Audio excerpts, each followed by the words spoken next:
Rama Rama Hare Hare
Krishna Hare Hare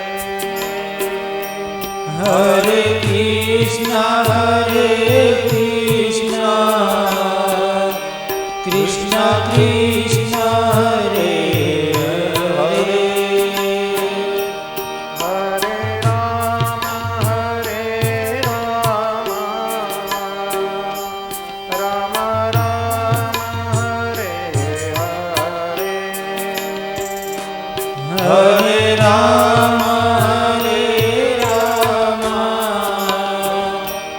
Rama Rama Hare Hare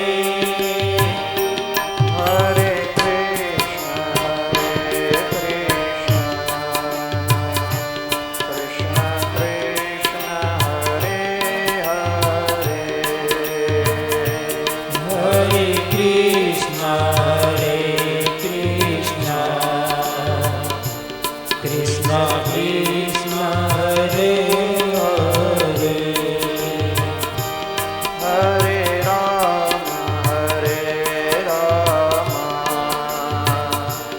Rama Rama Hare Hare Hare Rama Rama Rama Hare Hare Hare Krishna Krishna Krishna Hare Hare Hare Krishna Krishna Krishna Krishna Hare Hare Hare Rama Rama Rama Hare Hare Hare Rama Rama Rama Hare Hare Hare Krishna Krishna Krishna Hare Hare Hare Krishna Krishna Krishna Krishna Hare Hare Hare Rama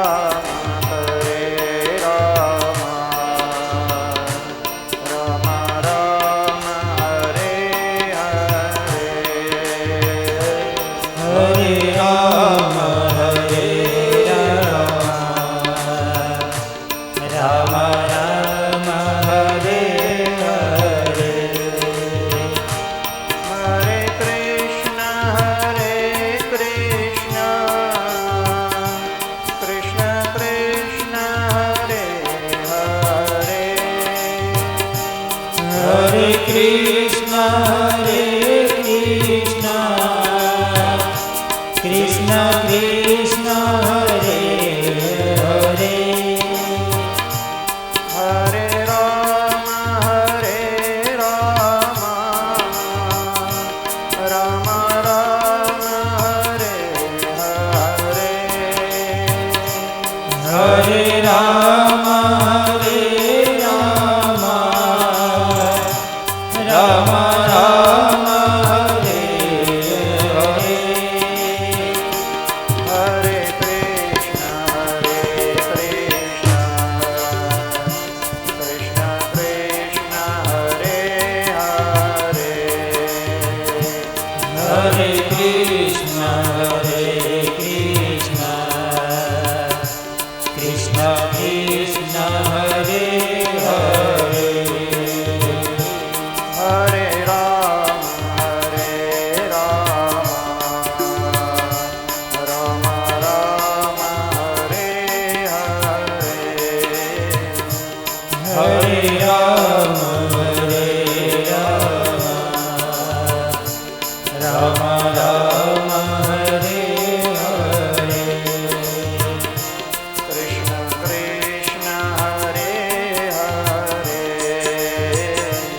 Krishna Krishna Hare Hare Ram Ram Hare Hare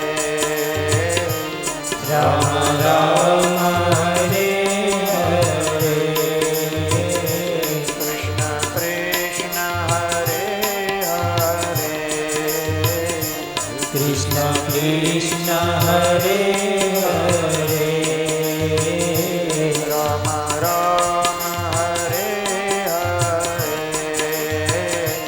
Ram Ram Hare Hare बोलिए श्री लक्ष्मी नारायण भगवान भगवान की जय।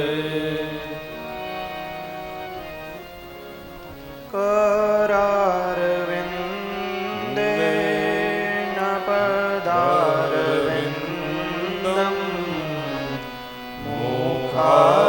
मुखारविन्दे विनिवेशयन्तं वटस्य पत्रस्य पुटे शयानं बालं मुकुन्दं मनसा स्मरामि श्रीकृष्ण गोविन्द हरे मुरारे हे नाथ नारायण वसुदेवा जिह्वे पिबस्व मृतमृतदेव गोविन्द दामोदर माधवेति विक्रेतुकामा किल गोपकन्या मुरारिपादा हितचित्तवृत्ति दधेयाधिपं मोहसाधोच गोविन्द दामोदर माधवेति गृहे गृहे गोपवधूकदम्बा सर्वे मिलित्वा समवाप्य योगम् पुण्यानि नाम निपठन्ति नित्यं गोविन्द दामोदर माधवेति सुखं सयाना निलये निजेति नामानि विष्णो प्रवदन्ति मर्त्या ते निश्चितं मयताम्रजन्ति गोविन्द दामोदर माधवेति जिह्वे सदैवं भज सुन्दराणि नामानि मनोहराणि समस्तभक्ता विनाशनानि गोविन्द दामोदर माधवेति सुखावसाने इदमेव सारं दुःखावसाने इदमेव ज्ञेयम् देहावसाने इदमेव जाप्यं गोविन्द दामोदर माधवेति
ગોવિંદ માધવ સ્તોત્રનો પ્રેમથી પાઠ જે કરે દામોદર દયાદાને સહેજે ગોલોક સંચરે બોલીએ શ્રી દ્વારિકાધીશ કી જય.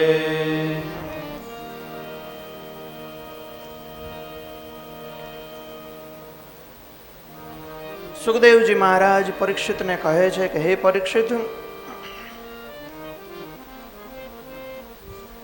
ભગવાન શ્રી કૃષ્ણ અવતાર ધારણ કરી અને વ્યક્તિને કેવી રીતે જીવવું જોઈએ એ બધું જ શીખવાડે છે. ઘણી ઘણી લીલાઓ એવી કરે છે કે જેની અંદરથી ઘણું ઘણું શીખવા મળે છે. હવે આપણે નાનપણથી જ આપણા નાના નાના બાળકો હોય એને જે પ્રિય વસ્તુ હોય, એને જે ગમતું હોય, એ જો નાનપણથી જ એને જે જે જોઈએ છીએ એ દેવા માંડીએ, એ રાજી થાય, એને જોઈને આપણે રાજી થઈએ. તો કહે છે કે એને દુઃખનું કેમ ભાન થાય, એ બાળકને કેમ ખબર પડે કે દુઃખ કોને કહેવાય. શ્રી કૃષ્ણ ભગવાન કહે છે કે જીવનની અંદર દુઃખ આવે અને એ દુઃખનો પ્રતિકાર કરે, એની સામે પ્રતિશોધ કરે, એ દુઃખની સામે લડે, જેથી કરી અને એને જીવનની અંદર બીજા રસ્તાઓ ખુલે.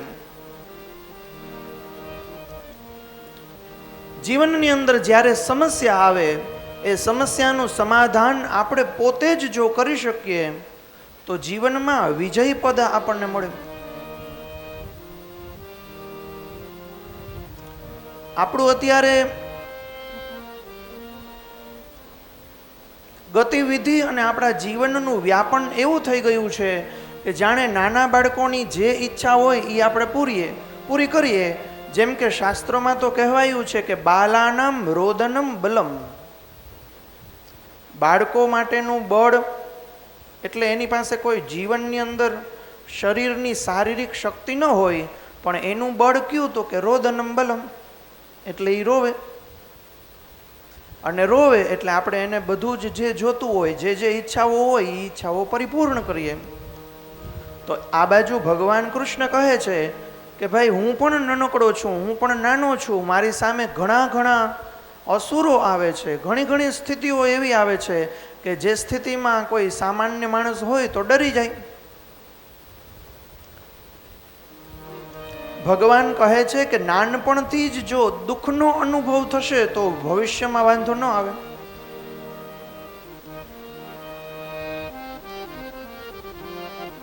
પછી શું થાય છે કે આપણા લાલન અને પાલનની અંદર આપણે એવી રીતના એમનો ઉછેર કર્યો હોય અને મોટો થાય પછી દુઃખ શું એ એને ખબર જ ન હોય, અને ઓચિંતાનું કોઈ દુઃખ આવે તો એ સહન ન કરી શકે. એટલે આપણે જોઈએ છીએ કે છાપામાં ને બધી જગ્યાએ એવું આવતું હોય કે એણે આત્મહત્યા કરી, 10મા ધોરણમાં માર્ક્સ ન મળ્યા એટલે એ નાસી પાસ થઈ ગયા. તો કહેવાય છે કે નાનપણથી જ જો દુઃખ મળે તો એને જીવન કેમ જીવવું એ ખબર પડે.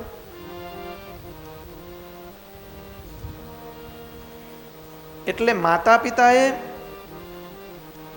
એ જેવી રીતના કરતો હોય એ કરવા દેવાની સાથે સાથે અમી દ્રષ્ટિ, જેને આપણે કહેવાય અમી દ્રષ્ટિ, કૃપા દ્રષ્ટિ, એ કૃપા દ્રષ્ટિપૂર્વક જ્યારે જ્યારે એને અયોગ્ય વસ્તુ છે, એના માટે બહુ ફાયદાકારક નથી એવી વસ્તુઓથી થોડુંક હૃદય ઉપર પથ્થર રાખીને એ બધું એનાથી દૂર રાખવું.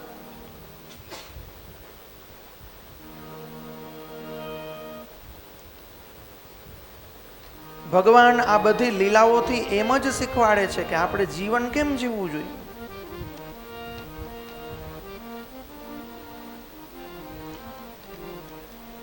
લખ્યું છે કે જીવન મળ્યું તો જીવતા શીખજો રે.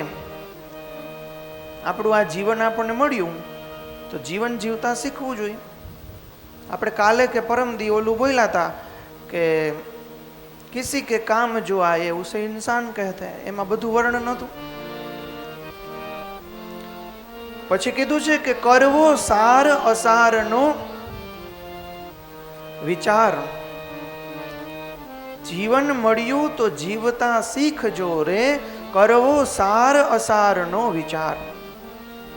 શું કરવું જોઈએ, શું ન કરવું જોઈએ એનો વિચાર કરવો.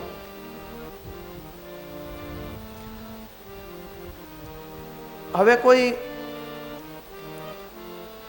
કોઈ મોટી સ્કૂલ હોય, કોઈ મોટી નિશાળ હોય, આ નિશાળની બસ છે એ ગામની અંદર ફરતી હોય અને એ બસની અંદર બસની આજુબાજુમાં નિશાળનું નામ લખ્યું હોય બહુ મોટા અક્ષરે. એ બસ ફરતી હોય અને પછી એ બસ ક્યાંક ટકરાઈ જાય અથવા તો એ બસમાં કંઈ થઈ તો પબ્લિક લોકો અને સમાજના લોકો તો નિશાળનું જ નામ બોલવાના છે કે આ નિશાળની બસ હતી. બસ એવી જ રીતના આપણા બાળકો, આપણા યુવાનો અથવા તો આપણા મિત્રો કે આપણા દીકરા દીકરીઓ ક્યારેય કંઈ પણ કરશે તો એ યાદ તો છોકરા છોકરીઓને કોઈ નહીં કહે, એવું જ કહેશે કે વગેરે વગેરેનો દીકરો છે. એટલે કરવો સાર અસારનો વિચાર. અને મેં કીધું એવી રીતના તાજું ફૂલ હોય તો એ તાજું ફૂલ આપણે ભગવાનના ચરણોમાં ધરી શકીએ, પછી સાંજે સુકાઈ જાય, મુરઝાઈ જાય, કરમાઈ જાય, પછી તો ભગવાનને ધરવાનો કોઈ મતલબ નથી. એટલે બની શકે નાનપણથી જ સંસ્કાર આપવાની શરૂઆત કરીએ. ભગવાન એમની લીલાઓમાં એ જ બધું શીખવાડે છે.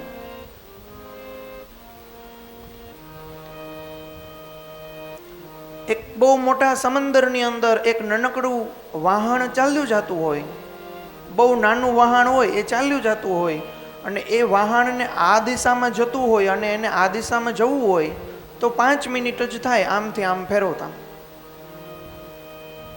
પણ જ્યારે બહુ મોટી સ્ટીમ્બર હોય, બહુ મોટું અગાધ એવું બહુ મોટું વાહન હોય, એ આ દિશામાં જતું હોય અને એને આ દિશામાં વાળવું હોય તો લગભગ 2 કલાક જેટલો સમય લાગે. મજદારની અંદર છે. બસ એવી જ રીતના મોટા થઈ ગયા પછી કંઈ થાય નહીં.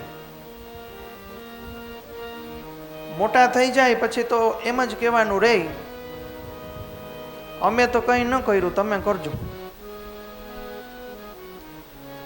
અમારે આશ્રમની અંદર ઘણા બધા ઋષિકુમારો હોય અને ભણવાનું બધું થઈ જાય પૂરું, પછી જાય એટલે એમાંથી બધા એને ફરજિયાત આવીને પોતાના અનુભવ કહેવાના હોય.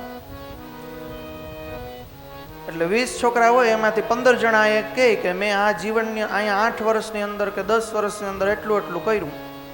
આ દરેક વિષયોની અંદર તમારે કંઈ કામ હોય તો મને કહેજો, હું તમને મદદ કરીશ. પછી એમાંથી 2 કે 3 છોકરાઓ એવાય પણ હોય કે અમે કંઈ ન કર્યું, તમે કરજો.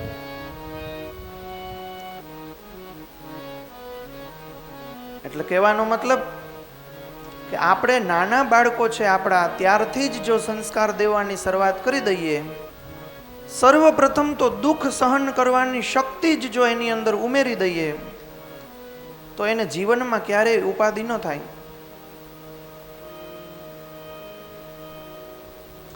કહે છે કે સવારના પોરમાં ઉઠી અને ભગવાનનું દર્શન કરવું જોઈએ, પ્રેમથી પૃથ્વીને પગે લાગવું જોઈએ.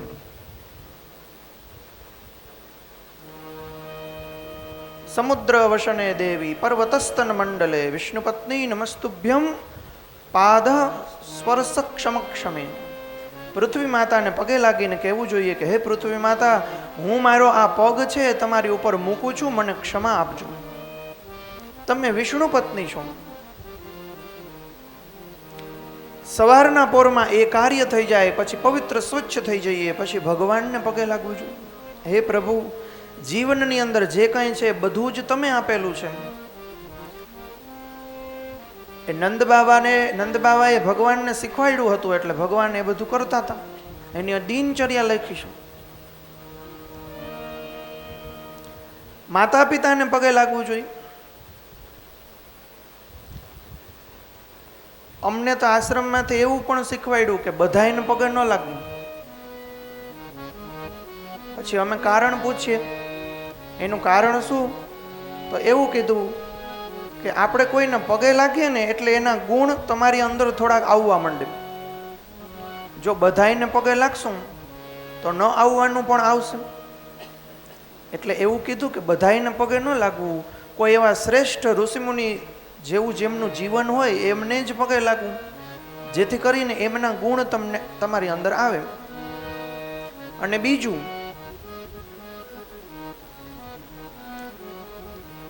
કે આપણે બહુ તપશ્ચર્યા કરતા હોય, ભગવાનના નામ લેતા હોય ને, અને આપણો આવિર્ભાવ એવો હોય કે લોકો આપણને આદર આપે, આપણો સત્કાર કરે અને વારે વારે લોકો આપણને પગે લાગે, તો જેમ મેં હમણાં કીધું કે બધાને પગે ન લાગવું, એ જે પગે લાગે છે એના માટે છે, પણ હવેની વાત છે એ ઓલા મોટા જે છે એના માટેની વાત છે કે બધાને આશીર્વાદ પણ ન દેવા. કારણ કે આપણે જે તપશ્ચર્યા કરીએ છીએ, જે ભગવાનની આરાધના કરીએ છીએ, એ આપણી પાસે જે ભેગું થયું છે એ બધું સીધું જ આપણને જે પગે લાગે છે એની અંદર જાય છે. એટલે બને ત્યાં સુધી ઓલા ઋષભદેવની જેમ બને ત્યાં સુધી બધાથી દૂર રહેવું. આ બધું છે ને એ બહુ ગોપનીય છે. લગભગ પહેલે દિવસે કીધેલું હતું કે જે કંઈ કરીએ છીએ એ તો પહેલા કોઈને કહેવાનું નથી. કે હું ઓમ નમઃ શિવાયની 3 માળા કરું છું, એટલું બોલ્યા એટલે ગયું. ઓમ નમો ભગવતે વાસુદેવાયના જપ કરું છું, એ બોલ્યા એટલે ગયું. પહેલી વાત, બધું જ ગુપ્ત રાખવાનું છે, કોઈને કહેવાનું નથી. આ બધી શાસ્ત્રોની, વેદોની અંદર લખેલી ગુપ્ત વાતો છે. લગભગ ક્યાંક સાંભળી હોય, પણ લગભગ ન પણ સાંભળી હોય. આપણને એમ થાય કે આપણે બધાને કહીએ તો આપણું હૃદય હળવું થાય. એ બધું દુઃખમાં, સુખમાં નહીં. જેમ આપણે આપણા રૂપિયા પૈસા છે, કિંમતી છે, એને તિજોરીની અંદર રાખી મૂકીએ છીએ, એવી જ રીતના આ રૂપિયા પૈસાથી પણ વધારે છે લક્ષ્મીજી છે. એટલે ખાસ કરીને કોઈને કહેવું નહીં. તો શું થાય, આપણે બધાને કહેતા ફરીએ તો શું થાય કે જે ઓલો હાથી છે એ તળાવની અંદર સ્નાન કરે છે, એની સૂંઢથી બધી જગ્યાએ શરીરમાં સ્નાન કરે છે, પછી વળી પાછો બારોબાર આવી અને હતો એવો થઈ જાય છે. એ જ સૂંઢથી બધું રગદોળે છે ને બધી ધૂળ એની માથે ઉડે છે. એટલે પાછા આપણે જેવા હોય એવા ને એવા થઈ જાય. એટલે લખ્યું છે કે કોઈને કહેવું નહીં. શુદ્ધ સ્નાન કરીને સાવધાન રહેવું રે. શુદ્ધ સ્નાન કરી અને સાવધાન રહેવું. કોઈ એવી વિચિત્ર જગ્યાઓએ ન જવું, કોઈ એવા વિચિત્ર માણસોની સાથે ચર્ચા ન કરવી. અને જેમ આપણે આપણી ગાડીની અંદર પેટ્રોલમાં પેટ્રોલ જ નાખીએ છીએ, ડીઝલ નથી નાખતા, ડીઝલમાં પેટ્રોલ નથી નાખતા, એવું કરીએ છીએ, એવી જ રીતના આ આપણા જે કાન છે, એમ ભગવાન પાસે જે પ્રાર્થનાની આપણે ચર્ચા કરેલી કે ભગવાન પાસે જઈએ તો શું પ્રાર્થના કરવી, તો કે ભદ્રમ કર્ણે ભિ શ્રેણુયામ દેવા ભદ્રમ પશ્યેમા ક્ષભિર્જત્રા સ્થિરે રંગેષ્ટુષ્ટવા ગુંસસ્તનુ ભિર્વ્યશૈ. હે ભગવાન, ભદ્ર સારી સારી બાબતો અમે સાંભળીએ, સારી સારી વસ્તુઓનું, ચીજનું, ચિત્રનું દર્શન કરીએ, અને બધી જ ઇન્દ્રિયો દ્વારા અમે સારી સારી ભદ્ર તમે બનાવેલી, તમને ગમતી હોય એવી જ વસ્તુઓનું સેવન કરીએ. કારણ કે આ ભગવાને આપેલા બધા જ પ્રસાદ છે.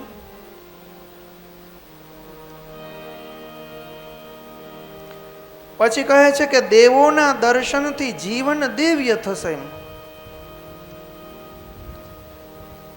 આપણા આંખેથી આપણે દેવોનું દર્શન કરશું, એ જે કોઈ દેવી દેવતાઓ છે એ કેવા દેખાઈ રહ્યા છે, એનો શણગાર કેવો છે, એના મુખાકૃતિની અંદરથી એ કેવું કહેવા માંગે છે, એ બધા જ દર્શન કરશું તો જીવન દિવ્ય બનશે.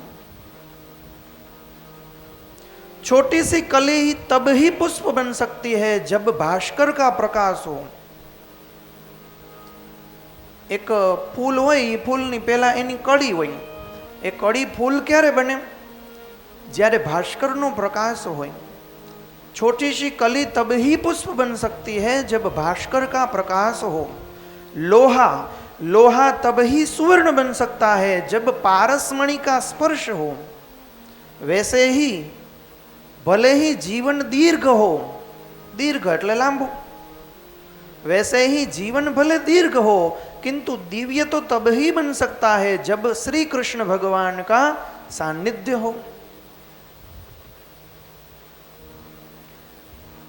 100 વર્ષનું જીવન હોય પણ છેલ્લા 25 વર્ષ અથવા તો 20 વર્ષ જો આપણે ખાટલામાં ને ખાટલામાં રહીએ અથવા તો બેડમાં ને બેડમાં જ રહીએ તો એ જીવન શું કામ? આપણને આપણી બધી પીડાઓથી ને રોગથી જાણે આપણને પછી ઘણાને સાંભળતા જોયા છે કે એમ કે હવે તો ભગવાન લઈ લે તો સારું. એ બધી પીડાઓની અંદર, એ બધા રોગની અંદર દુઃખી થવું એના કરતાં તો જીવનને ધન્ય બનાવી દેવું. અને એ ધન્ય બનાવવા માટેનો સમય છે હજી આપણી પાસે. જો કાલે શું થવાનું છે એ કોઈને ખબર નથી. ભગવાન શ્રી રામને પણ નથી ખબર. આપણે કાલે ચર્ચા કરી કે કવિ તારી કળા ન્યારી હજારોને નચાવે છે, ન જાણ્યું જાનકી નાથે સવારે શું થવાનું છે. એટલે જાનકીજીના નાથને પણ ખબર ન હતી કે સવારે શું થવાનું છે, પણ એ પોતાના પિતાશ્રીને પગે દરરોજ લાગતા હતા. જે માતાએ કીધું એમને પણ દરરોજ પગે લાગતા હતા. એને કોઈ પ્રત્યે વેરભાવ ન હતો. એના શરીરની અંદર સંસ્કારો હતા, એ સંસ્કારોનું સેવન કરતા હતા. એટલે કહેવાનો મતલબ કે અત્યારથી જો આપણે પાડ બાંધી લઈએ તો જે તે સમયે આપણો એવો સમય આવે ત્યારે આપણે બચી શકીએ. ઓલી ગાડીની અંદર એક એક્સ્ટ્રા વ્હીલ વધારાનું આપે, કારણ કે ક્યારેક એવી મુસીબતમાં હોય તો આપણે એનો ઉપયોગ કરી શકીએ. એવી જ રીતના આપણે આપણી બધી જ ઇન્દ્રિયો દ્વારા, ઘણા લોકો તો એમ કહે કે 6 સેન્સ, ઘણી વાર એવું બને આપણા જીવનમાં, આપણને ભગવાનની કે પિતૃઓની કંઈક પ્રેરણા હોય તે બધાને એવા અનુભવ થયા હોય છે કે ઘણી વાર જીવનમાં એવું બને કે મને કાલે જ વિચાર આવતો હતો કે મારી યાર એવું થશે, જો થયું. મને ખબર જ હતી કે તમે આવવાના છો, તે લ્યો તમે આવ્યા. આપણે બોલીએ ત્યારે સાંભળનારાને એમ થાય કે આ તો ખાલી વાતું કરે, પણ આપણને અનુભવ થયો હોય. એટલે ઘણીવાર આકાશની અંદર ફરનારી સિદ્ધિઓ છે એ ઘણીવાર આપણને ટચ થઈને નીકળી જતી હોય, એવો આભાસ કરીને નીકળી જતી હોય કે તે ભગવાનનું નામ લીધું હતું, તે તને આવું મળ્યું, હજી લે તો મળશે. આપણે ધ્રુવ ભગવાનની કથા સાંભળી તો એમાં જોયું કે ધ્રુવ ભગવાન છે એ નારદજીએ મંત્રો આપ્યા હતા, એ મંત્રોથી ભગવાનનું ધ્યાન ધરતા હતા તો ભગવાનનું એને દર્શન થયું. પણ કેટલી વાર થયું? તો લખ્યું હતું કે જેમ ઓલી વીજળી ચમકારો મારે અને એક જ ક્ષણની અંદર એ વીજળીનો ચમકારો વયો જાય, ખબર ન પડે કે ક્યાંથી આવી હતી, ખબર ન પડે કે ક્યાં વહી ગઈ. બસ એવી જ રીતના ભગવાને એ ધ્રુવજીને દર્શન આપી અને નીકળી ગયા હતા. પછી ધ્રુવજી તો આંખ ખોલીને ચારે બાજુ જોવા લાગ્યા કે આ ભગવાન, આટલા બધા સરસ મજાના ચતુર્ભુજધારી ભગવાનને મેં જોયા, ક્યાં વયા ગયા? આકાશમાંથી આકાશવાણી થઈ હતી. ભગવાને કીધું હતું કે હે ધ્રુવ મહારાજ, હવે જે તમારું ધ્યાન હતું એની અંદર મેં તમને જે દર્શન આપ્યા એ દર્શન જો તમારે કરવા હોય ને તો હજી ઘણું બધું તપ બાકી છે, કરો. તો એમ જેમ એક ક્ષણથી એ વીજળી ગાયબ થઈ જાય એવી જ રીતના આપણા બધાના જીવનની અંદર અનુભવ થતો હશે. મને એવું અનુમાન છે કે આપણને જીવનની અંદર ઘણી વખત પહેલેથી જ ખબર પડી જતી હોય. એનું કારણ માત્ર એટલું કે આપણે નિત્ય પ્રતિદિન ભગવાનની પૂજા કરીએ છીએ. અને સવારની લીલાઓની અંદર એવું પણ આવ્યું કે જ્યારે યશોદાજી છે એ દરરોજ શ્રી કૃષ્ણની સેવા કરતા હતા, પણ એક વખત સેવા કરવાની અંદર ચૂકી ગયા કે એણે એમ કીધું કે ગોપીઓ છે એ ભગવાનની સેવા કરશે, હું મારું કામ કરી લઉં. તો ભગવાન કૃષ્ણએ ન કરવાનું કર્યું હતું, તોફાન કર્યા હતા. એટલે એ કથાઓની ટીકાઓની અંદર એવું લખેલું છે કે ભાઈ ભગવાનની સેવા આપણે આપણા પોતાના હાથે જ કરવી. ઘરની અંદર કોઈ કામકાજ કરતા હોય અથવા તો આપણી અવેજીની અંદર પ્રોક્સી જેને કહેવાય એની અંદર કોઈ હોય એની પાસે આપણે પૂજા કરાવડાવી લઈએ તો એનો તો શું મતલબ? એટલે કીધું છે કે પૂજા આપણે પોતે આપણા જ હાથે કરવી. લખ્યો છે કે કર્મમાં રાખવો નીતિનો વિચાર. દેવના દર્શનથી જીવન દિવ્ય થશે. મેં કીધું એવી રીતના શ્રી કૃષ્ણનું સાનિધ્ય હોય તો દીર્ઘ જીવન ભલે હોય પણ દિવ્ય તો ત્યારે જ બને જ્યારે ભગવાનની દ્રષ્ટિ આપણી ઉપર હોય. અને એ દ્રષ્ટિ ક્યારે થાય? જ્યારે આપણે મંદિરોમાં જતા હોય, જ્યારે આપણે ધૂપ અને અગરબત્તીને દીવો કરતા હોય. એક જણાના આંખમાં કંઈ દેખાતું ન હતું છતાં પણ એ દરરોજ મંદિરે જતો હતો. કોઈએ પૂછ્યું કે ભાઈ તને તો કંઈ દેખાતું નથી, તું કેમ મંદિરે જા છો? તો એણે સરસ જવાબ આપ્યો કે ભાઈ મને કંઈ નથી દેખાતું પણ ભગવાનને તો દેખાય છે ને કે હું આવું છું. મારી એવી ફરજ છે કે મારે આવવું જોઈએ. તો લખ્યું છે કે ભગવાનના દર્શનથી જીવન દિવ્ય થશે. કર્મમાં રાખવો નીતિનો વિચાર. જો નીતિ હોય તો આપણી રીતિ સુધરે અને રીતિ સુધરે તો આપણને પ્રીતિ મળે. આ પ્રીતિ એટલે ભગવાનની આરાધના આપણને મળે. મેં તમને કીધું કે ગીતાજીમાં વર્ણન છે કે 3 ગુણ છે, સત્વ, રજ અને તમ. આ 3 ગુણની અંદરથી બધા માણસો લેપાયેલા હોય છે. આ લેપાયેલા માણસોની ભગવાન પ્રત્યે રીતિ ત્યારે જ થાય, પ્રીતિ ત્યારે જ થાય જ્યારે એ સત્વગુણમાં હોય. આમાં લખ્યું છે કે સત્વગુણવાળા ભક્તો છે મને વધારે પ્રિય છે. ભગવાન કહે છે સમે પ્રિય. અને ઘણા માણસો રજોગુણી હોય, તમોગુણી હોય, એ ધારે તો પણ ભગવાનના મંદિરમાં ન જઈ શકે. એ ધારે તો પણ મને ઘણીવાર એવા ઘણા વ્યક્તિઓના અલગ અલગ વ્યક્તિઓના ફોન આવતા હોય કે મારે તમારી પાસે આ બધી વસ્તુનું બતાવડાવવું છે કે ભાઈ આ મારો રાહુ ક્યાં છે ને શુક્ર ક્યાં છે ને કેતુ ક્યાં છે ને એવું બધું બતાવડાવવાનું છે, એટલે તમે મને જોઈને કહેજો પણ મને જ કહેજો, ઘરનાવને ન કહેતા. એ ઘરનાવ કોઈ બહુ માનતા નથી. તમે જે જપનું પૂજાનું કહેશો એ બધું હું કરીશ અથવા તો તમે કહો એવા કોઈ પણ બ્રાહ્મણ પાસે કરાવશો પણ ઘરનાવને કોઈને કહેતા નહીં, કોઈ માનતા નથી. ન માને કારણ કે એ તમોગુણી હોય, એની અલગ પ્રકારની ભક્તિ થતી હોય એની રીતના. મેં તમને કાલે વાત કીધી એવી રીતના. પછી એને અમે અલગ અલગ ઉપાય બતાવીએ. કોઈને કહીએ કે ભાઈ તું કબૂતરને ચણ દે, કોઈને કહે તો કીડીને ખવડાવ, તો કોઈને કહે કે તું બ્રાહ્મણોને ખવડાવ. આ બધાની અંદર સ્ટેપ બાય સ્ટેપ છે. જે વ્યક્તિ જે કામ કરે એવું ફળ એમને મળે. એવું નથી કે કીડી છે એ સામાન્ય છે, કબૂતર છે એ સામાન્ય છે અને બ્રાહ્મણ છે એ શ્રેષ્ઠ છે, એવું નથી. પણ આપણું જેવું કર્મ એવો આપણો ઉપાય. આપણી જેવી મનોદશા એવી આપણી તાસીર, અને જેવી આપણી તાસીર એવી આપણી સહન શક્તિ, અને જેવી સહન શક્તિ એ પ્રમાણેની દવા. આપણે ડૉક્ટર પાસે જઈએ તો આપણને બધું પહેલાં પૂછી લઈએ અને આપણા અનુરૂપ જ આપણને દવા આપે. જો બીજી કોઈ દવા આપે તો એની અંદર ફેરફાર થાય. એવી જ રીતના ભૂદેવોનું ને બ્રાહ્મણોનું ને ઋષિમુનિઓનું હોય છે. આપણને એવી રીતના દવા આપે. તો આ બધી દવાઓ તો એવી છે કે જે વ્યક્તિ ક્યારે રોગી ન થાય, રોગી થાય અને પછી દવા લઈએ એ તો આપણે બારોબારથી મળે જ છે. પણ આ તો આપણે ક્યારેય બીમાર જ ન પડીએ એના માટેની દવા છે. અને બીમારી એટલે શું? તો કે જ્વરા, અને જ્વરાને તાવ કહેવાય. ઈર્ષ્યા, છળ, કપટ, ચંચળ મન. કીધું જ છે મન એવ મનુષ્યાણામ કારણમ બંધ મોક્ષયો. હે રાજન, મન જ એવું કારણ છે કે મનુષ્યને બંધનમાં નાખે અથવા તો મોક્ષમાં નાખે. આપણી જીભ સૌથી મોટી ઇન્દ્રિય. આ જીભથી આપણે શું બોલીએ છીએ, કોની સાથે કેવો વ્યવહાર કરીએ છીએ, નમે તે સૌને ગમે. લખ્યું છે કે કર્મમાં રાખવો નીતિનો વિચાર. પ્રામાણિકતાથી કમાયેલું ધન હોય તો એ ઘરની અંદર સુખ અને સમૃદ્ધિ આપે. લખ્યું છે કે સત્સંગ જીવન તારાને સુધારશે. સત્સંગ કરવાથી જીવન આપણું સુધરશે. જીવરાજ જગ છે એક નિશાળ. આ જગત છે એ એક નિશાળ છે. એની અંદર કેમ જીવન જીવવું જોઈએ એ આપણે આપણા વડીલોની પાસેથી શીખવું જોઈએ.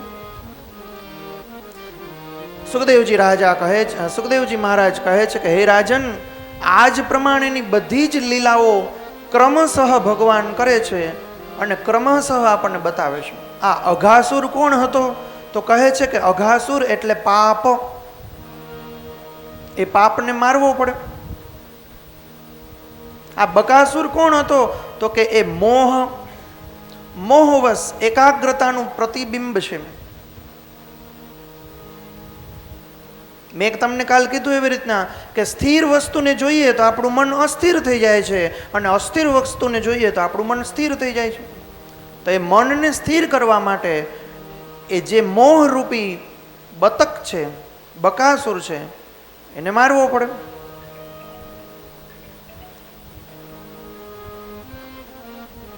એટલે કથાની અંદર તો એવું લખેલું છે કે ભગવાને બગલાને, એ બતકને, જેના દ્વારા એ ચાંચથી, જે ચાંચથી ઓલી માછલીઓને ખાઈ જાય છે અને જે ચાંચથી એનો મોહ વધીન વધતો જાય છે, એ પોતાના બંને હાથ દ્વારા, એક હાથેથી ઉપરની અને એક હાથેથી નીચેની એમ બંને ચાંચને પકડી અને જાણે ફાડી નાખે છે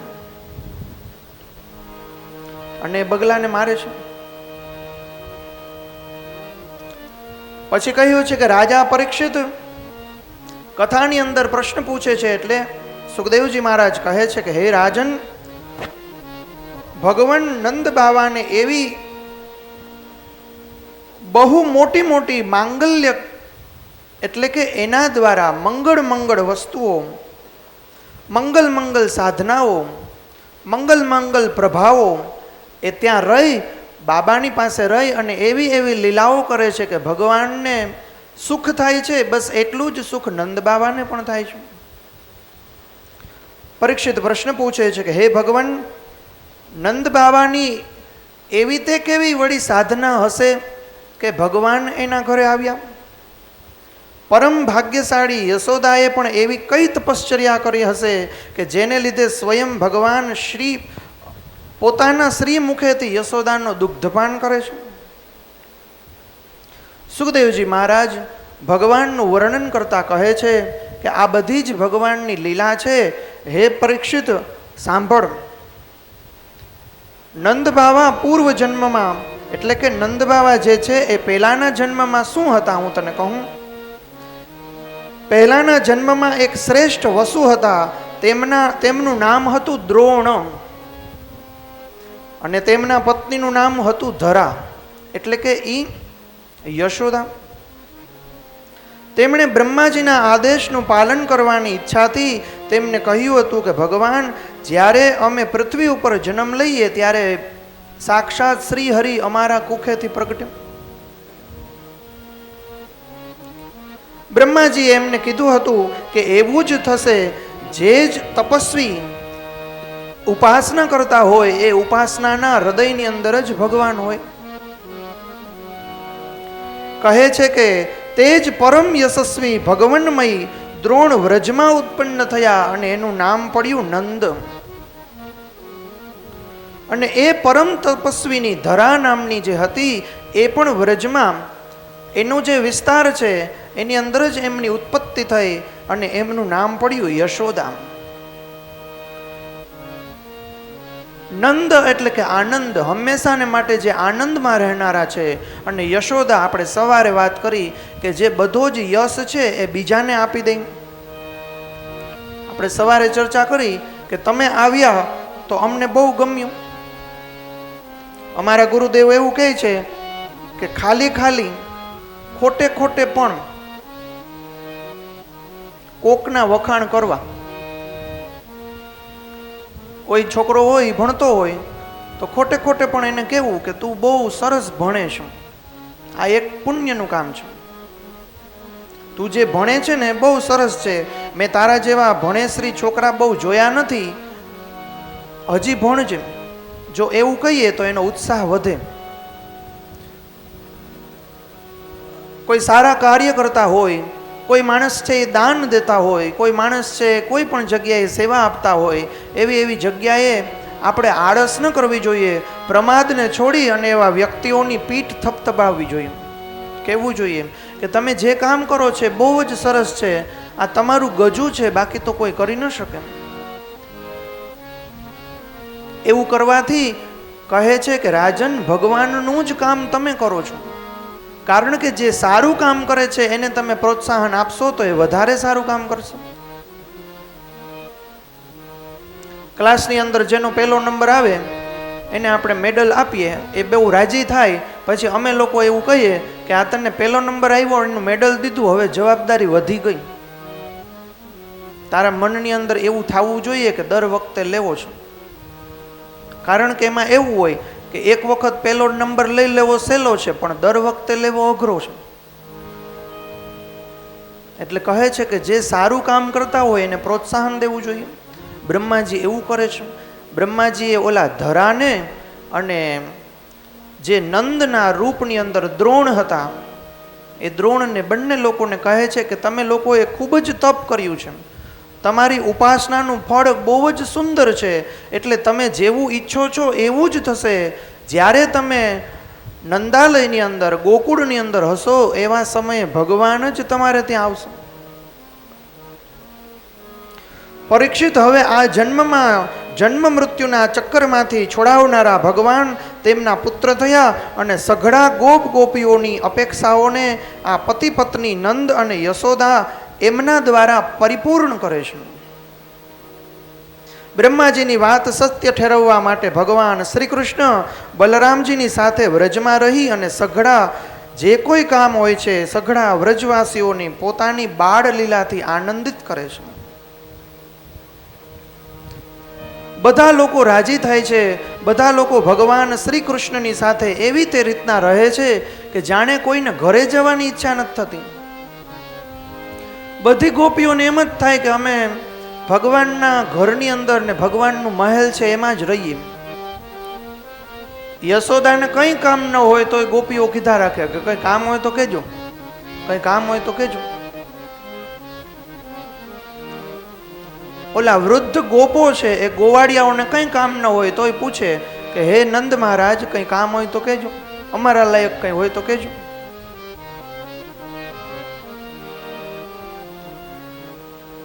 જેમ ઓલી તલવાર હોય ને, એ તલવારને જેમ ઘસીએ ને એમ એ તલવાર મજબૂત બને. ચાકુ હોય ને એને જેમ ઘસીએ ને એમ મજબૂત બને. શેરડીનો રસ હોય ને એને જેટલો ગોળ ગોળ ફેરવીએ ને એટલું એમાંથી શેરડીનો રસ નીકળે. અને ચંદન હોય ને એટલે ઘૃષ્ટમ ઘૃષ્ટમ પુનરપી પુનરહમ, જેમ એ ચંદનને પણ ઘસીએ ને એટલું એની અંદરથી ચંદન નીકળે. બસ એવી જ રીતના આ જીવનનું પણ છે. જીવન આપણું કોઈની સેવામાં, કોઈના પરોપકારની અંદર જેટલું ઘસાય ને એટલું એની અંદરથી સુગંધ આવે. તમે જ્યાં જ્યાં જાઓ ત્યાં તમારી સુગંધ ચારે બાજુ ફેલાય, લોકો તમને પૂછે અને પૂજે. એટલે જીવન ઘસવાથી કંઈ થતું ન હતું. ઉદાહરણમાં જોઈએ તો અગરબત્તી પોતાનું શરીર ભસ્મીભૂત કરી દે છે અને સુગંધ આપે છે. સાધુ સંતો પોતાનું સંપૂર્ણ જીવન પારમાર્થિક જીવન તરીકે રહે છે અને લોકોને જે કંઈ જોતી હોય એ અપેક્ષાઓ પરિપૂર્ણ કરે છે. કહે છે કે હે રાજન, ઓલા જે બે વૃક્ષ હતા એ વૃક્ષનું વર્ણન તને કરું છું, સાંભળ. પરીક્ષિત, નલ કુબેર અને મણિગ્રીવ એ બંને એક તો ધનપતિ કુબેરના લાડલા બે દીકરા હતા. ધનપતિ કુબેર એના બે દીકરા નલકુબર અને મણિગ્રીવ. તે બંને એક તો એટલા બધા મહાન હતા, ઐશ્વર્યનું ખૂબ જ એની પાસે ભંડાર ભરેલા હતા. અને બીજું, તેઓ રુદ્ર ભગવાનના અનુચર પણ હતા. રુદ્ર ભગવાન એટલે કે શિવજી.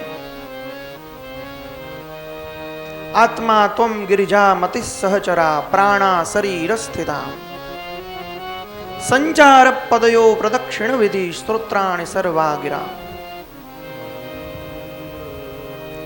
ભગવાનને કેવી સુંદર પ્રાર્થના કીધી કે આત્મા ત્વમ ગિરિજા મતિ સહચરા પ્રાણા શરીર સ્થિતા સંચાર પદયો પ્રદક્ષિણ વિધિ સ્તોત્રાણી સર્વા ગિરો યદ યદ કર્મ કરોમિ તત્તદખિલમ શંભો તવારાધનમ.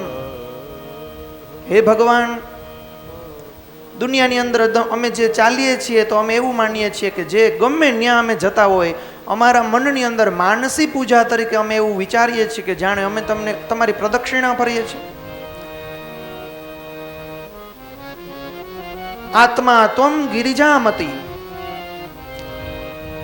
આ આત્મા અમારી જે કંઈ છે બધી જ તમારી છે. સહચરા પ્રાણા શરીર સ્થિતા સંચાર પદયો પ્રદક્ષિણ વિધિ સ્તોત્રાણી સર્વા ગિરૌ. અમે અમારા મોઢેથી જે કંઈ વાતચીત કરીએ છીએ, જે બોલીએ છીએ, કોઈ સારું બોલીએ, ક્યારેક નબળું બોલીએ, જે બોલીએ છીએ એ ભગવાન અમે મનથી એવું વિચારીએ છીએ કે જાણે તારા જ સ્તોત્ર બોલીએ છીએ. અમારી કાલી કેલી ભાષાને તમે સ્વીકારજો. બધાએ ભગવાનના મંદિરે જઈને પગે લાગતા હતા ને ભગવાનના શ્લોક બોલતા હતા. વસુદેવ વસુતમ દેવમ કંસ ચાણૂરમર્દનમ દેવકી પરમાનંદમ કૃષ્ણમ વંદે જગદ્ગુરુમ મુકમ કરોતિ વાચાલમ પંગુમ લંઘયતે ગિરિમ યત્કૃપાતમહં વંદે પરમાનંદ માધવમ. એવી રીતના બધાએ પ્રાર્થના કરતા હતા. તો એક વખત એક છોકરો નકડો હતો, 7મામાં કે ભણતો હશે, એ આવી અને એબીસીડી બોલીને વયો ગયો. ABCDEFGHI. કોકે એને પૂછ્યું કે તું એબીસીડી કામ બોલ્યો? તો કે મને એ જ આવડે છે એટલે હું એબીસીડી બોલ્યો. હવે ભગવાન એ આખી એબીસીડીની બહાર તો કોઈ પ્રાર્થના જગતમાં હોય જ નહીં. એબીસીડીમાંથી એને જેમ ગોઠવવું એમ ગોઠવી લે. હું તો મને જે આવડતું તો એ બોલ્યો. એવી રીતના રુદ્રના અનુચરો છે એ કહે છે કે ભાઈ આપણે ભગવાનની શું પ્રાર્થના કરીએ? તો કે સંચાર પ્રદયો પ્રદક્ષિણી વિધિ સ્તોત્રાણી સર્વા ગિરૌ યદ યદ કર્મ કરોમિ તત્તદખિલમ શંભો તવારાધનમ. આ દુનિયાની અંદર અમે જે વાગ વિલાસ કરીએ છીએ, જે કંઈ બોલીએ છીએ, એ હે પ્રભો અમે માનસી તમારી સેવા કરીએ છીએ. અમને એવું લાગે છે કે અમે તમારી જ સેવા કરીએ છીએ આ બોલતા બોલતા. કારણ કે આ જે શબ્દ છે એ બ્રહ્મ રૂપ છે, ઓમકારનો નાદ છે, પ્રણવ અક્ષર છે, બધું જ બ્રહ્મ સ્વરૂપ છે. એક એક આપણે ત્યાં તો સંસ્કૃતમાં એક એક અક્ષરનો પણ અર્થ છે. તો એ બધું જ ભગવાનને અનુરૂપ છે એટલે અમે તમારી જ સેવા કરીએ છીએ. અને છેલ્લી લીટીમાં શું કીધું? કીધું કે યદ યદ કર્મ કરોમિ તત્તદખિલમ. જે કંઈ દુનિયામાં કર્મ કરીએ છીએ એ બધું જ કર્મ હે શંભુ શંભો તવારાધનમ, તમારી જ આરાધનામાં અમે લાગેલા છે. એ બધા જ કર્મો અમે તમને સમર્પિત કરીએ છીએ. કીધું કે નલકુબર અને મણિગ્રીવ છે એ શિવજીના અનુચર હતા. આથી તેમનો ગર્વ વધી ગયો હતો. એક દિવસ તે બંને મંદાકિની નદીના કિનારે સુંદર ઉપવનમાં વારુણી મદિરા પી અને બેઠા હતા. વારુણી મદિરા મદાંત થઈ અને બેઠા હતા. નશાથી તેઓ ચૂર થઈ ગયા હતા. આંખો ઘેરાયેલી હતી અને સ્ત્રીઓની સાથે તે લોકગીત ગાઈ રહ્યા હતા. સરસ મજાના પુષ્પોથી ભરપૂર ઉપવનની અંદર એ વિહાર કરવા લાગ્યા. તે જ સમયે કમળના ફૂલથી ભરપૂર એવા ગંગાજીને એણે જોયા. એ ગંગાજીની અંદર બધા સ્નાન કરવા લાગ્યા. જેમ હાથી હાથરણીઓની સાથે સ્નાન કરે એવી રીતના આ બંને રુદ્રના અનુચરો અને કુબેરજીના દીકરા લાડલા પ્યારા એ બે દીકરા એની સાથે સ્નાન કરવા લાગ્યા. સ્ત્રીઓનો સંગ થયો તો એની મતિ બગડી ગઈ. સંયોગવશ ત્યાંથી એક વખત નારદજી નીકળે છે અને નારદજીને જોવે છે તો બધા લોકો ઊભા થઈ જાય છે, બધા આઘા પાછા થઈ જાય છે. પણ આ યક્ષ કુબેર હતા એ કંઈ હૈલા નહીં, ચૈલા નહીં. દેવર્ષિ નારદને જોઈને અપ્સરાઓ તો શરમાઈ ગઈ, પણ આ બંનેને કંઈ થયું નહીં. એટલે પછી નારદજીએ વિચાર્યું કે આ બંને તો મદોન્મત્ત હાથી જેવા છે. તેમણે તો પોતપોતાના ઓલી જે અપ્સરાઓ હતી એ તો બધા પોતપોતાના કપડાં લઈ અને નીકળી ગઈ. પણ આ બંનેને કંઈ થયું નહીં. જ્યારે દેવર્ષિ નારદે જોયું કે આ બંને દેવતાઓના પુત્ર છે છતાં પણ એની અંદર શરમ નથી, શ્રીમદથી આંધળા થયા છે, મદિરા પાન કરીને ઉદ્ધૃત થયા છે, ત્યારે તેમના અનુગ્રહથી જ ભગવાને એને શ્રાપ દઈ દીધો. નારદજીએ શ્રાપ દીધેલો હતો. આમ તો લખ્યું છે કે અનુગ્રહપૂર્વક, કે જાઓ તમે ઝાડવાની જેમ ઊભા જ રહ્યા તે તમે ઊભા જ રહેજો. જ્યારે એક વખત એવો આવશે કે ભગવાન શ્રી કૃષ્ણ ત્યારે તમારો ઉદ્ધાર કરશે. પરીક્ષિત રાજા એ ઝાડ બીજું કોઈ નહીં પણ યક્ષના 2 દીકરા જ હતા.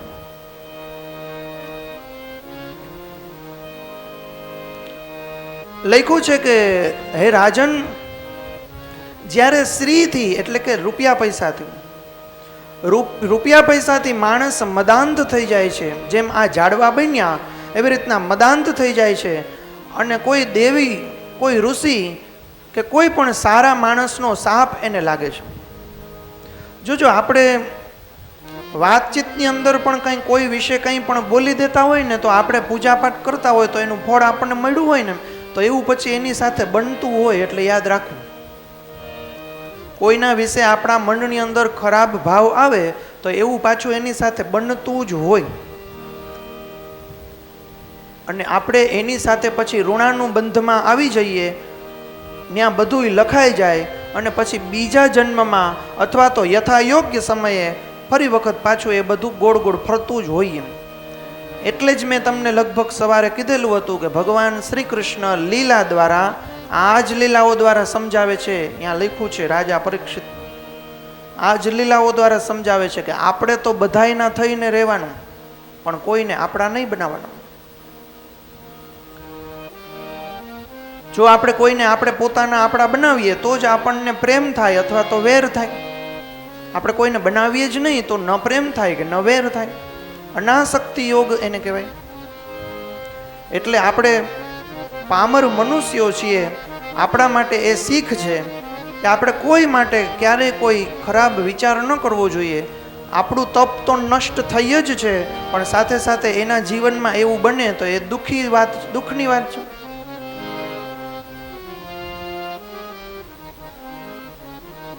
જ્યારે વાત કરતા હતા કે જ્યારે શ્રીથી કોઈ માણસ નીચે પડે એટલે કે લક્ષ્મીથી જે ઉન્મત્ત થાય, લક્ષ્મીથી જે વિપરીત કાર્ય કરે અને પછી એની અધોગતિ થાય, એવા માણસનો ઉદ્ધાર ત્યારે જ થાય જ્યારે એ ભગવાન લક્ષ્મી નારાયણ એટલે કે નારાયણનું કીર્તન કરે.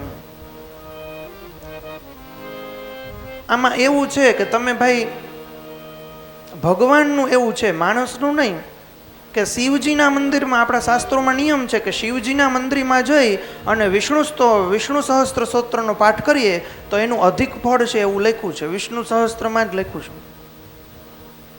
અને વિષ્ણુ ભગવાનના મંદિરમાં જઈ અને શિવજીના કોઈ પાઠ કરીએ, એમના સ્તોત્ર બોલીએ, જેમ કે મહિમ્ન સ્તોત્ર છે, એવો પાઠ કરીએ તો એનું અધિક ફળ છે.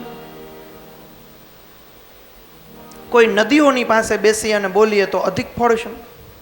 કોઈ તીર્થોમાં જઈને બોલીએ તો એનું વધારે પડતું ફળ છે. અને ભગવાનના ગર્ભગૃહમાં જઈ ભગવાનની કોઈ જે મૂર્તિ છે અથવા તો લિંગ છે એની પાસે બેસીને બોલીએ તો એનું સર્વાધિક ફળ છે. ગૌશાળામાં જઈને બોલીએ તો એનું પણ સર્વાધિક ફળ છે. એટલે કહેવાનો મતલબ કે લક્ષ્મીજીની પાસે બેસી અને વિષ્ણુ ભગવાનનું જપ તપ કરવા જોઈએ અને વિષ્ણુ ભગવાનની પાસે બેસી અને લક્ષ્મીજીનું પાઠ પૂજા કરવી જોઈએ. તો કહે છે કે રાજન, એ ઓલા બંને વૃક્ષ પડી ગયા ને એ સ્ત્રીથી મદાંધ થયા હતા, કારણ કે કુબેરના દીકરા હતા. એમને એમના પિતાશ્રીનું અભિમાન હતું કે મારો પિતા કોણ. પાછા એ રુદ્રના અનુચર હતા, એટલે એવું હતું કે રુદ્રના અનુચર પણ છીએ અને અમારા પિતાશ્રી પણ કુબેર છે. હવે એ કુબેર ભગવાને એને શીખવ્યું જ હતું કે ભાઈ આ જે રુદ્ર છે ને, ચપટી ભભૂત મેહ ખજાના કુબેર કા. એની એક ચપટીની ભભૂતની અંદર તો એટલા બધા કુબેર હોય કે આપણે ગણી ન શકીએ. તો તમને બેને ખબર નથી પડતી. પછી તો જે થઈ ગયું એ થઈ ગયું. પણ અહીંયા સુખદેવજી મહારાજ કહે છે કે જ્યારે જ્યારે જીવનમાં આવું બને કે આપણાથી ભૂલે ચૂકે પણ કોઈ દી અપરાધ થાય અને આપણને એવું લાગે કે જાણે આપણે દરિદ્ર હોઈએ, આપણને એવું લાગે કે જાણે આપણે કોકની પાસે હાથ ફેલાવવો પડશે, એવું લાગે ત્યારે આપણે ભગવાન નારાયણની પૂજા કરવી જોઈએ, ભગવાન નારાયણનું સંકીર્તન કરવું જોઈએ. મને એમ છીએ કે આપણે અત્યારે તો કોઈ દરિદ્ર છીએ જ નહીં, કારણ કે આપણે દરિદ્ર નારાયણ ભગવાનની વચ્ચે બેઠા છું. જે દરિદ્રનું નારાયણ છે એની વચ્ચે બેઠા છું, એની પાસે બેઠા છે. એટલા દિવસથી આપણે એમની કથા સાંભળીએ છીએ. કમાવવું તો શું કમાવવું? તો કે ભગવાનનું નામ કમાવવું, અને એ કોઈને કીધા વિના. અમારા ગુરુજી એમ કહે કે કમાવવું તો શું કમાવવું? રૂપિયા પૈસા મેં 5 લાખ કે 10 લાખ કમાઈ લીધા એમ નહીં. એમ કહો કે મારે એકદમ પાક્કા 5 મિત્ર છે. એમ કહો કે એકદમ પાક્કા મારે 15 મિત્ર છે કે હું એને સુખ અને દુઃખની બધી જ વાત કરી શકું. જ્યારે દુઃખની અંદર દોડતા દોડતા આવે છે, મારા ઘરે કોઈ સુખ હોય ને મારે કોઈ પાર્ટી કરવી હોય તો હું 15 જણાને બોલાવું, અને 15 થી 20 જણા એવા પણ નીકળે કે જે આપણી પાસે એવો આગ્રહ રાખે કે તારે તો પાર્ટી દેવી જ પડશે, નકર હાલશે જ નહીં. તો તમે કોઈનું હૃદય જીત્યા કહેવાય, તો તમે કોઈના હૃદયના સ્થાનમાં રહ્યા કહેવાય. એ બધું ક્યારે થાય? જ્યારે તમે નારાયણનું સંકીર્તન કરો. આવો આપણે પણ 2 મિનિટ માટે નારાયણ ભગવાનનું સંકીર્તન કરી અને પછી આ ચર્ચા, આ બાળ લીલા છે એને આગળ વધારી. ભજી લેને નારાયણનું નામ, ભજી લેને નારાયણનું નામ. આવસરિયો હરિ ભજનનો,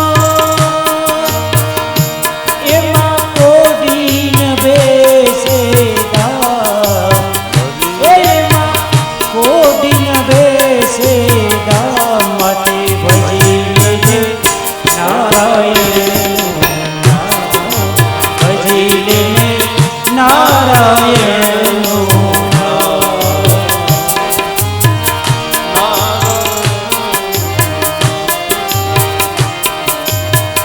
કામ ક્રોધ લોભ મૂકી દે મનથી તમામ, ભાઈ મૂકી દે મનથી તમામ. માત પિતા સુત બાંધવ ધારા,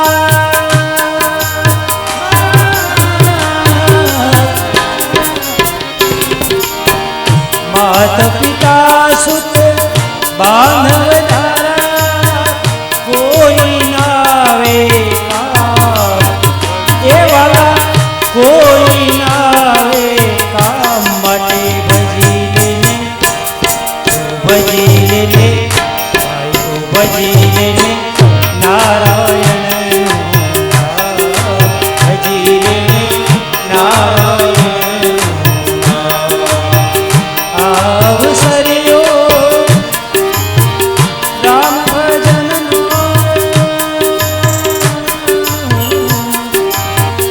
આ અવસર છે રામ ભજનનો, એમાં કોડી ન બેસે દામ, એમાં કોડી ન બેસે દામ. ભજી લેને ભજી લેને નારાયણનું નામ, ભજી લેને નારાયણનું નામ.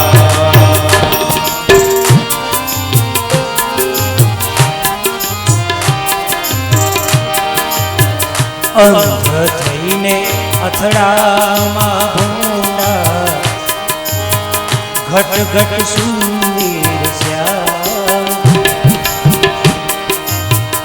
અંધ થઈને અથડામાં ઘટ ઘટ સુંદર શ્યામ. ભાઈ ઘટ ઘટ સુંદર શ્યામ.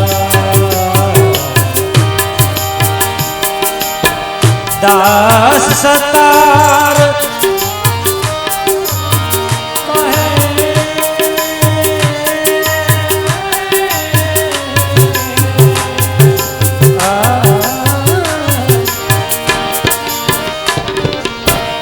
દાસ સતાર કહે કર જોડી,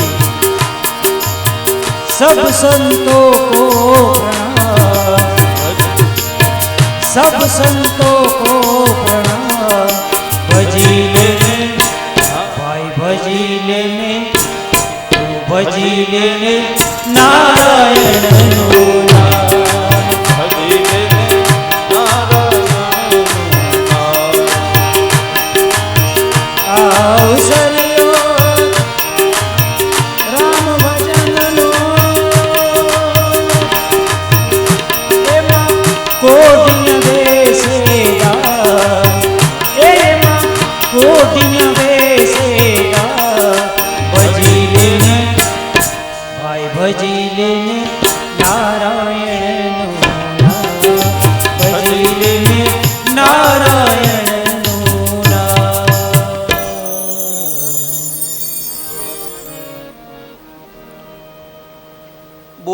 શ્રી લક્ષ્મીનારાયણ ભગવાન કી જય.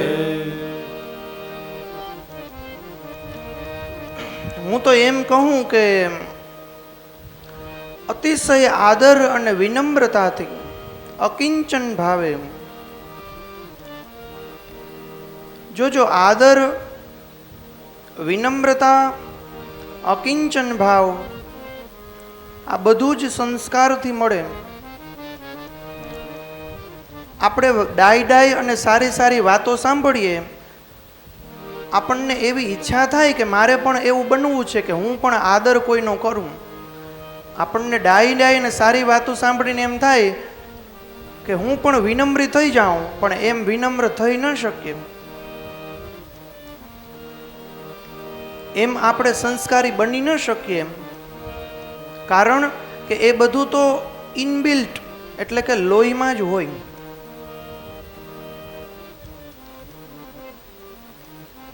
આપણા હાથની વાત જ નથી કે આપણે આપણી મરજી મુજબ સંસ્કારી બનીએ, કારણ કે આપણે પહેલેથી ઘડાયેલા હોય એ રીતના જ આપણું જીવન ચાલતું હોય.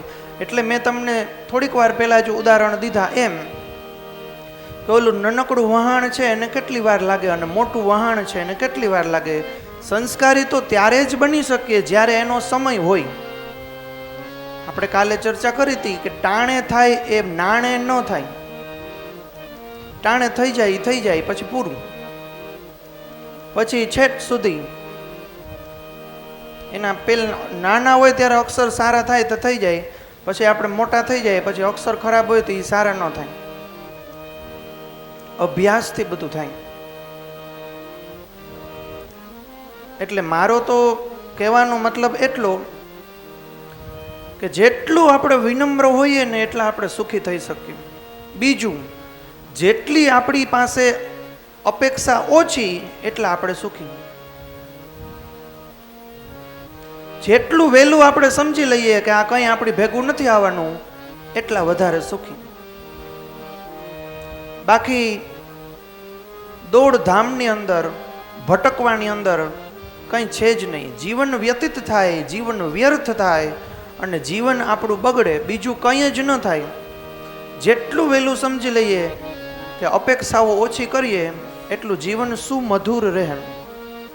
જેમ ઓલી સાકર ઉપર ઉડતી ઉડતી માખી આવે અને માખીને ત્યાં ગમે, બસ એવી જ રીતના નિરપેક્ષ જીવન હોય ને તો ભગવાન ગમે ત્યાંથી આવે.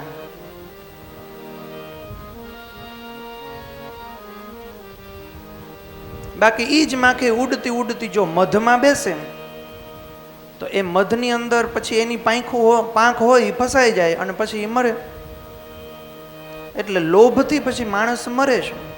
કરકસરથી જરૂર પૂરતી બરોબર છે, પણ વધારે પડતી કરકસર હોય તો પછી માણસ મરે છે. એક જણો બહુ કરકસર વાળો હતો, એટલે આ વિનોદમાં વાત કરું છું. એક ડેટોલની બોટલ લઈને જતો હતો અને ઝડપમાં હતો. કરકસર બહુ જીવ હતો એનો. એ બોટલમાંથી ઉતાવળમાં બે ટીપા નીચે પડી ગયા તો એનું મન દુઃખી થઈ ગયું. ઓહો હો, આ બે ટીપા નીચે પડી ગયા, હવે શું કરશું? જલ્દી ક્યાંકથી નાનકડી એક ખીલી લીધી અને ખીલીથી આંગળીની અંદર આમ ખૂંચાવી દીધી અને આંગળીમાં જરાક લોહી નીકળતી, બે ટીપા વેરી લીધા. આમ આટલી બધી કરકસર હારી નહીં. એવી જ રીતના એક માણસે હાથની અંદર 2 રૂપિયાનો સિક્કો આમ દબાવીને જ રાખ્યું. કોઈ કહે કે વાપર તો ખરી, તો કે ના વાપરવું નહીં, વાપરી નાખો તો પછી મારે બીજું શું કરવું? તો એને એ કે ખોલજો. તે ખોયલો તે બહુ પસીનાવાળો હતો. તે ઓલો ભાઈ કે રોવા માંડ્યો, તારો રૂપિયો તારા ઘરની અંદર રોવા માંડ્યો, એને કાઢ, એને વાપર. મારા ગુરુદેવ તો સરસ કહે કે ત્યાગનું મહત્વ છે. એક જણો બીજાની યારે તર્ક કરતો હતો. એક જણો કહે કે ત્યાગનું જ મહત્વ છે અને એક જણો કહે કે ભાઈ રૂપિયા પૈસા હોય ને તો દુનિયામાં નામ રહે, દુનિયામાં આપણને બોલાવે. રૂપિયા પૈસા ન હોય તો કાંઈ ન કોઈ બોલાવે, કોઈ ભાવે ન પૂછે. હવે આ ત્યાગવાળાને કોઈનું કામ નહોતું, એને એકનું જ કામ હતું. એટલે એ એની વાતમાં સાચો હતો. અને આને બધાયનું કામ હતું એટલે એ એમ કહેતો હતો કે તો કોઈ ભાવ જ ન પૂછો. રૂપિયા પૈસા તો હોવા જ જોઈએ ને ભાઈ. આમાં બધુંય કરવું પડે, 2 નંબરના ધંધાય કરવા પડે. એમ થાય કંઈ બધું? આવડો મોટો પરિવાર હોય ને બધું સાચી રીતના ક્યાં જીવાય જ છે અત્યારે. તને નથી ખબર કલયુગ છે ભાઈ, ઊભો થા. આ જીવન જીવવાનું હોય ત્યાં આમ થોડું કાંઈ હાલે. બેંક બેલેન્સ તો હોવું જોઈએ.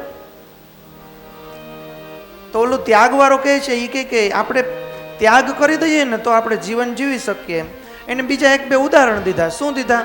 તો કે ભાઈ લૌકિક જીવનની અંદર આપણે જે ઉદાહરણ હોય એ દીધા કે ભાઈ તે બહુ બધું જમી લીધું હોય અને તું સવારે ફ્રેશ થઈ જા તો આપણને શાંતિ થઈ જાય. ઓલો ભાઈ ન સમજો. પછી એવું ઉદાહરણ દીધું કે ભાઈ આપણે આમ જાય ક્યાંક તો 2 જણા જાય છે, વચમાં નદી આવે છે, એક નદીના કિનારાથી બીજી બાજુ જવું છે. ઓલો જે ત્યાગવાળો છે એની પાસે તો ક્યાં કઈ રૂપિયા જ નથી. ઓલો ભાઈ છે એની પાસે બહુ બધા રૂપિયા છે એટલે એને કટાક્ષ કરે છે, સંભળાવે છે. ઓલી બાજુ કિનારે આપણે બેન જવું છે તે હવે કેમ જાઉં? ઓલો જે વાહન હલાવતો હોય એ કે હું તમને બેન લઈ જાઉં પણ 2ના 2 રૂપિયા થાય. તો ત્યાગવાળો તો મૂંઝાઈ ગયો કે હવે આને 2 રૂપિયા કેમ દેવા. ઓલાએ તરત જ કીધું જો આવ્યું ને ડગલે ને પગલે રૂપિયાની જરૂર પડે, એના સિવાય કંઈ થતું જ નથી. એ સતયુગની અંદર જેમ નારાયણ ભગવાનનું મહત્વ હતું ને એમાં કલયુગમાં લક્ષ્મીનું મહત્વ છે. અત્યારે નારાયણનું નથી, ત્યારે માત્ર લક્ષ્મીજીનું જ છે. એટલે હાલ કંઈ વાંધો નહીં, તારા 2 રૂપિયા હું દઈ દઈ એમ કરીને બેહી ગયા. બીજે પાર પહોંચી ગયા જ્યાં પહોંચવાનું હતું ત્યાં. પછી ઉતરીને પાછો ધમકાવો માંડ્યો, આ મેં તારા 2 રૂપિયા દીધા ને તઈ આ બધું થયું, નકર તું અહીં પહોંચી ન હગત, ધ્યાન રાખજે બીજી વાર, કોઈ દી કહેતો નહીં મને. એટલે ઓલાએ ખાલી એટલું જ કીધું, એ 2 રૂપિયા તે દીધા તારા પાસે રાખ્યા. એટલે ઓલો કે મેં દઈ દીધા. તો બસ એ તો હું તને સમજાવતો હતો કે ત્યાગનું મહત્વ છે. દઈએ તો બધું થાય. ભલે ને તે મારા પ્રેમવશ કે મારો મિત્ર છે, તને મારા પ્રત્યે સુખ, મારું સુખ વધે એમાં તારું સુખ છે એટલે તે દીધું, પણ દીધું ને લીધું ક્યાં? એટલે ત્યાગનું મહત્વ છે. ખેર એ બધી ચર્ચા કરતા કરતા ભગવાનની લીલાઓની અંદર આવીએ. પરીક્ષિત મહારાજ પૂછે છે કે આગળની કથાની અંદર જે બગલાની ડોક, ચાંચ, સમસ્ત ઇન્દ્રિયો આ બધાનો ઉપર ભગવાનને કાબુ મેળવી લીધો અને બગલાને મારી નાખ્યો. આ બધા એના મિત્રો હતા. એ બધા મિત્રોએ આ બધી વાત જોઈ અને પરીક્ષિત રાજા કહે છે કે બકાસુરના વધની ઘટના સાંભળી અને બધા ગોપીઓ આશ્ચર્યચકિત થઈ ગયા. કારણ આ બધા મિત્રો અહીંયા ઘરે જઈને બધું કીધું કે આજે તો મમ્મી અને પિતા, આજે તો હે માં અને હે બાપા એવું બન્યું કે કૃષ્ણની હારે અમે ગયા હતા ત્યાં બહુ મોટો બગલો હતો, એને આવી રીતના ચાંચ એની ફાડી નાખી. લખ્યું છે ગોપ અને ગોપીઓને બધાને આશ્ચર્ય લાગ્યું. તેમને એવું લાગ્યું કે જાણે લાલજી સાક્ષાત મૃત્યુના મુખમાંથી પાછા આવી ગયા. તેઓ બધા બહુ જ ઉત્સાહપૂર્વક પ્રેમ આદર સાથે શ્રી કૃષ્ણ ભગવાનને નિહાળવા લાગ્યા. તેમના નેત્રોની પ્યાસ વધતી જ જતી હતી, તૃપ્તિ ન થતી હતી. તેઓ પરસ્પર કહેવા લાગ્યા, અરે આ કેટલા આશ્ચર્યની વાત છે. આ બાળકને કેટલીય વાર અનેક અસુરોએ આવીને માર્યો, પણ એ અસુરાના મનમાં એમ હતું કે અમે એને મારી નાખશું, પણ બધાએ મરીને ગયા. ભયંકર મોટા મોટા અસુરોએ આ બાળકનું કાંઈ બગાડી ન શક્યા અને એ અસુર પોતે મરી ગયા. જેમ અગ્નિની અંદર ઉડી અને પતંગિયા મરી જાય એવી રીતના આ બધા અસુરો મરી જાય છે. આ બાળક અદ્ભુત છે. એ જ પ્રમાણે શ્યામ અને બલરામ ગોપ બાળકોની સાથે ક્યારેક સંતા કુકડી રમતા, તો ક્યારેક પાડો બાંધતા, ક્યારેક વાંદરાઓની જેમ કૂદકા મારતા, તો ક્યારેક વિચિત્ર રમતો રમતા. આ જ પ્રમાણે બાળ લીલાઓ કરતા કરતા વ્રજની અંદર ધીરે ધીરે કુમાર થવા લાગ્યા. લખ્યું છે કે સુખદેવજી મહારાજ કહે છે કે હે પરીક્ષિત, એક દિવસ તો નયનનંદ શ્યામ સુંદર વનમાં ભોજન કરવાના વિચારથી પ્રાતઃકાળે ઉઠીને શૃંગવાદ્યના મધુર ધ્વનિથી પોતાના સાથીઓને ગોપ બાળોને જગાડી અને વાછરડાને આગળ કરી અને તેઓ વ્રજમંડળમાં ચાલી નીકળ્યા. એને ભગવાન શ્રી કૃષ્ણએ એવા સમયે ક્યાંકથી એક વાંસળી લીધી. વાંસળી લઈ અને એમાં લખ્યું છે કે મધુર ધ્વનિ કરવા લાગ્યા. આ મધુર ધ્વનિ કરી એવા સમયે ભગવાન શ્રી કૃષ્ણએ સરસ્વતી માની વંદના કરી. હે સરસ્વતી માં, તમે મારી આ જે વીણા છે, એટલે કે વીણા સંપૂર્ણ વાગે ને એમની પાસે, સરસ્વતી માં પાસે એવા જ સૂર, એની અંદર જે તાલ હોય, એની અંદર જે ધ્વનિ હોય, એની અંદર જે મનને મનોહર કરી દે એવો જે નાદ હોય, એ બધો જ નાદ તમારી વીણાની અંદર જે છે એ બધું જ કૃપા કરી અને હે માં, તમે મારી આ બાંસુરીની અંદર આપો. આપણે પણ માં સરસ્વતીને એક સ્તુતિ દ્વારા પ્રાર્થના કરીએ.